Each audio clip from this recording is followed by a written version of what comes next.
Salutations les amis, ici Nel Durion et je suis ravi de vous retrouver aujourd'hui pour une toute nouvelle review lecture. Il ne s'agira pas cette fois-ci d'un comics, mais plutôt d'une bande dessinée. Celle-ci précisément, réalisée par Manu Larsenet, La Route, qui est tout simplement l'adaptation graphique du roman éponyme, réalisé lui par Cormac McCarthy, qui est décédé depuis, décédé en juin 2023 normalement si je dis pas de bêtises, et qui avait justement donné son accord avant de pouvoir voir le fruit du travail de Manu Larsenet. Donc triste épopée, mais par contre quelle réussite, puisque l'album s'est vendu déjà à largement plus de 100 000 exemplaires. Je crois qu'on en est à 3 réimpressions, donc c'est chez Dargo, 29 € pour 160 pages. C'est du franco-belge, donc on s'attend à des prix assez énormes. Et pour le coup, j'ai trouvé ça assez dense, même si, et j'y reviendrai un peu plus loin dans la vidéo, ça se lit sans trop de difficultés. Mais ça, c'est justement pour un aspect très précis sur lequel je reviendrai justement.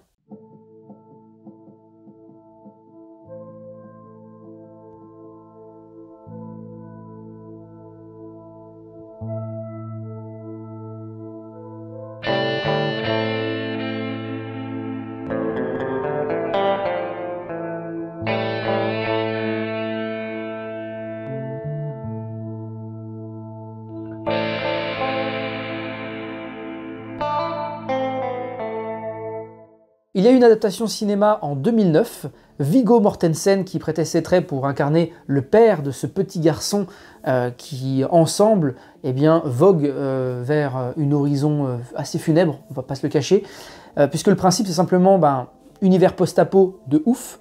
On peut imaginer que ça se passe aux États-Unis, d'ailleurs vu que l'auteur né à Providence, tiens donc, Rhode Island, Providence, H.P. Lovecraft, tiens, tous les talents naissent à Providence, il faut croire, en tout cas ceux qui ont vraiment eu un renom de ouf. Bon, c'est juste pour la petite anecdote, on va dire. Mais oui, voilà, H.P. Lovecraft et Cormac McCarthy partagent ce même lieu de naissance. Et justement, moi je n'ai pas vu le film, je n'ai pas lu le roman, j'ai par contre vu beaucoup de critiques, etc. Je n'en connaissais pas encore la fin au moment où j'ai parcouru la bande dessinée. Alors je l'ai lu en 2 soirs, et je vais vous en parler en détail justement au cours de cet épisode. Oui, ça m'arrive de lire un petit peu de BD, effectivement, j'en parle pas toujours sur la chaîne, mais peut-être que ça viendra au fur et à mesure, en tout cas quand j'estimerai que ce sera nécessaire. Là, petit spoiler, j'ai du samouraï à vous présenter, pépite. Quoi qu'il en soit, aujourd'hui nous traitons de La Route de Manu Larsenet, et eh bien l'aura autour de ce bouquin était assez grandiose, on annonçait déjà un succès avant l'heure. Et justement, je le disais un peu plus tôt en introduction, mais ouais, déjà 3 réimpressions, largement plus de 100 000 exemplaires écoulés. J'ai envie de vous dire, c'est souvent ce qui se passe avec le franco-belge, et on aimerait avoir des chiffres comme ceux que je vous présente là, à savoir une impression à plus de 60 000 exemplaires pour son premier tirage, une réimpression à 20 000 qui, je pense, a été mésestimée, puis après 50 000, on voit le gap. C'est simple, vous enlevez un 0, puis vous avez les chiffres du comics, pour les bons comics, ça fait mal.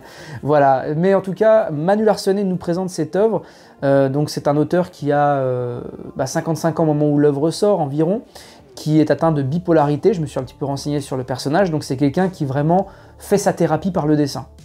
Il nous sert là un récit qui est adapté donc du roman éponyme, La Route, The Road en anglais, qui retrace un moment de vie plus ou moins important quand même, il faut le noter, d'un père et de son fils dans un univers post-apocalyptique. Ils sont sur une fameuse route, rien n'est identifié, en tout cas tout est parfaitement détruit, désossé, désincarné, c'est un silence absolu qui règne, et je trouve que la BD restitue beaucoup cet aspect-là, justement. Comme je vous le disais, je n'ai pas été lecteur du roman, donc je ne peux pas faire des comparaisons outre mesure, mais pour le coup, c'est vraiment très contemplatif. Alors, quand je dis contemplatif, on pourrait s'attendre à des paysages merveilleux, des choses envoûtantes. Envoûtantes, oui, ça l'est, mais pas forcément pour des bonnes raisons, dans le sens où tout est absolument macabre, funeste, et puis tous les cadavres qui jonchent le sol en attestent mieux que mes mots. Par contre, voilà, qui dit contemplatif dit aussi qu'il y a très peu de bulles de dialogue, et ça, moi, c'est... j'ai envie de vous dire, c'est le petit défaut que je lui trouverais, mais au final, il est juste parfaitement cohérent avec l'œuvre d'origine. Donc je peux pas dire que c'est un défaut de l'œuvre, c'est juste que moi en tant que lecteur, je m'attends à lire des choses, et là en fait on lit des dessins. Mais justement on lit des dessins. Et là j'ai un petit peu changé mon fusil d'épaule et je me suis dit, donc au bout de quelques pages j'ai compris un peu le système, je me suis dit il faut que j'aille au cœur des dessins et que je m'imprègne véritablement de l'énergie qu'il véhicule en fait. Et le dessinateur-auteur, bref, Manu Larsenet fait tout dans ce bouquin-là, jusqu'à la couleur. je mets des gros guillemets parce qu'il y en a très peu, mais parsemé à des moments très importants, j'y reviendrai juste après. Eh bien en fait, il travaille dans des nuances de gris. Ce qu'il dit dans une interview pour le journal Libération, il dit qu'il a travaillé ces 14 nuances de gris pour nous servir cette œuvre, et franchement oui. Je peux jamais vous dire que c'est du parfait noir et blanc, parce que parfois j'ai retrouvé des couleurs de la Game Boy, donc du jaune avec du noir, enfin en tout cas des nuances profondes de gris. Parfois vous allez avoir, lorsque le coucher de soleil arrive à percer les nuages de cendre, parce que c'est vraiment de la cendre qui tombe sur nos protagonistes, eh bien vous avez des couleurs un peu plus violacées, qui ne tombent jamais vraiment dans le pastel non plus, faut pas déconner, mais vous avez parfois des petites tonalités différentes, un peu plus chaudes, et même si on sent vraiment que les personnages ont froid tout au long du récit, c'est ce qui fait que le noir et blanc renforce encore plus ça. L'œuvre est extrêmement percutante de par son dessin, parce que c'est clairement pas les dialogues qu'on vient chercher, c'est très brut, très sommaire. Pour vous donner une illustration, c'est simplement bah, « Papa, tu m'abandonnes pas, hein ?» « Non, je ne t'abandonne pas. » Fin. 2 pages de décor, voilà, bam, et on recommence. C'est la survie qui prime, quoi. Donc, le père dit « T'as trouvé de quoi manger? Non? Bon, moi j'ai ça, tiens, allez, on fait bouillir de l'eau, boum, terminé, bonne nuit. » C'est comme ça. Hein. Donc au bout d'un moment, on s'y fait. Je vous avoue que les 50 premières pages, il y a 160 pages dans le récit, les 50 premières pages, j'ai un peu tiré la langue au bout d'un moment, j'ai fait oh, c'est long. Mais en fait, ça sert le récit.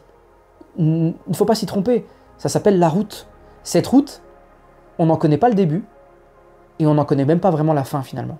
Donc on prend ces 2 personnages à un instant T. On ne sait pas vraiment d'où ils viennent, on connaît quelques bribes de leur passé, par rapport à la mère du petit, etc. Mais on sait vers quoi ils vont, on ne sait pas s'ils vont y arriver, et ça je vous laisserai justement le découvrir dans votre lecture si vous y allez. C'est très particulier de prendre cette tranche de vie de ces 2 personnages, hop, et de la laisser se découler sous nos yeux en fait. C'est très très particulier comme sentiment. Bon, mais qu'est-ce qui s'en dégage de ce récit? Eh ben c'est de la beauté finalement, parce que malgré des dessins extrêmement noirs, qui évoquent beaucoup le côté macabre de l'être humain, surtout en situation de survie extrême, je vous explique, les 2 protagonistes là ils sont sur la route, on sait qu'ils vont vers le sud, le père veut absolument montrer l'océan à son fils, et d'ailleurs il lui dit à un moment donné, c'est bleu mais c'est un petit peu vert, tu verras. Bon, s'ils y parviennent, est-ce que ce sera vraiment ce qu'il a dit? Bah ça, je vous laisserai le découvrir. Mais j'ai trouvé tous ces moments-là très touchants entre le père et le fils. C'est ne te fie à personne, tu ne peux pas aider les autres, aide-toi toi-même à survivre dans ce monde. Et puis, on sent vraiment hein, que ça va être un voyage très très difficile. Ça l'est déjà quand on prend les 2 personnages, parce qu'à un moment donné, c'est pas un spoil, ils vont aller se laver, ou en tout cas se baigner dans un petit lac. Et quand on voit, quand ils enlèvent toutes leurs couches de vêtements, qu'ils les rend presque un peu mastoc finalement, même le fils, il a un petit visage et on le voit, les couches de vêtements le rendent un peu plus costaud, mais quand il enlève tout, c'est un clou quoi, c'est vraiment un clou, et le père c'est pareil quoi.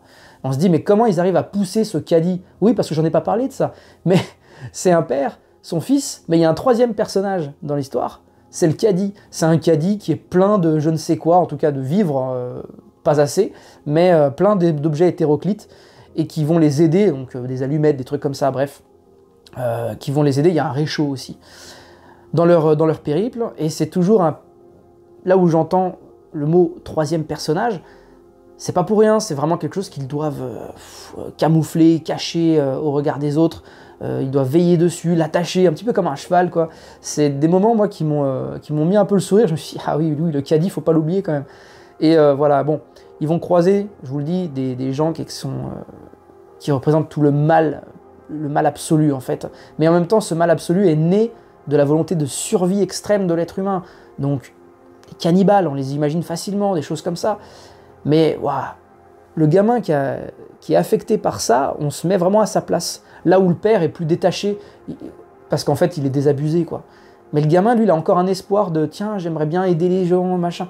Il représente en fait le peu d'humanité qui reste dans cette terre désolée. J'ai beaucoup aimé cette œuvre. Là, je vous en parle, je suis animé par plein de choses parce que je viens d'achever la lecture. Ça n'a pas été un coup de cœur, parce que, comme je vous le disais, moi, du contemplatif, parce que c'est vraiment ce qui prime dans la découverte de cette BD, bah, ça marche un temps sur moi. Au bout d'un moment, je trouve le temps long, j'essaie d'aller regarder un petit peu les détails dans les dessins, mais ça peut pas me porter suffisamment pour me dire « Ouah, c'était grandiose ». Non, c'est une œuvre assurément grandiose, mais je suis pas le public le plus concerné par ça en fait. Moi je préfère quelque chose de plus verbeux, où on va davantage développer les choses dans les échanges entre les personnages, que là finalement bah, c'est une succession de diapositives. Voilà, c'est comme ça que j'ai abordé cette œuvre, et bah, certaines diapositives sont plus impactantes que d'autres, et c'est ce qui fait qu'à bout d'un moment, je vous le dis, hein, quand vous arrivez aux 2/3 du récit, on change un petit peu de vitesse, et là j'ai beaucoup plus apprécié la fin du récit justement par rapport à ça. Donc voilà, c'est un récit qui prend son temps, énormément, qui enchaîne des scènes répétées, dans des angles différents, qui, selon l'auteur, permettent de varier les plaisirs. Moi, j'ai trouvé que c'était de la redondance, mais c'est une redondance qui est nécessaire pour s'imprégner de ce long trajet, hein, qui représente des centaines et des centaines de kilomètres à pied, et avec des tas de dangers sur la route, de laquelle ils vont de temps en temps s'écarter pour justement esquiver, éviter ces dangers. Parfois, ils seront confrontés à ces dangers et on verra toute l'horreur que ça représente. Je suis sorti de cette lecture, surtout la morale qui est servie à la fin. Je vous le dis, la morale, elle est quand même... elle donne une petite lueur dans tout ce truc maussade que vous venez de parcourir en 160 pages. Pour autant, il y a des moments qui sont assez chauds. Ouais, il y a des moments où j'ai fait « Oh !» Et d'autres où je me dis « Ah, là, j'aurais aimé qu'on prenne un peu plus son temps. » Voilà. En fait, la bande dessinée, je m'arrêterai là-dessus, prend son temps à des moments où il faudrait peut-être aller un peu plus à l'essentiel, tandis qu'à d'autres moments, eh ben, je trouve que ça va trop vite et qu'on aurait peut-être un peu plus d'émotion, parce que même s'il y a peu de dialogue, c'est vrai que cette succession de cases, de planches, eh ben, finit par nous obliger à inventer ce que se disent les personnages, même en termes de pensée, en fait. C'est-à-dire qu'ils se disent rien, ils sont tous les deux à 5 mètres l'un de l'autre en train d'avancer sur une route, ben, on finit par inventer et à s'imaginer leurs pensées. Et ça, je trouvais ça fort. Là où un roman nous oblige à imaginer les décors, les personnages, comment ils sont et tout, en nous donnant parfois suffisamment de matière pour le faire, là, vous avez déjà le visuel qui est fait pour vous, reste plus qu'à imaginer ce que ressentent les personnages. Et ça, c'est très très bien parce que ça marche. Voilà, donc pour moi, c'est juste que, bordel, il y a des moments qui auraient nécessité vraiment un gros focus, et c'est des rendez-vous manqués pour moi. Voilà. Merci les amis de m'avoir écouté sur cet épisode un peu spécial, hein, parce que c'est quand même une BD, on n'a pas l'habitude sur la chaîne, ça arrivera sûrement sur des titres ultérieurs que j'ai déjà en tête. Merci à tous encore une fois, on se dit à très vite pour d'autres choses très sympathiques, et à très bientôt.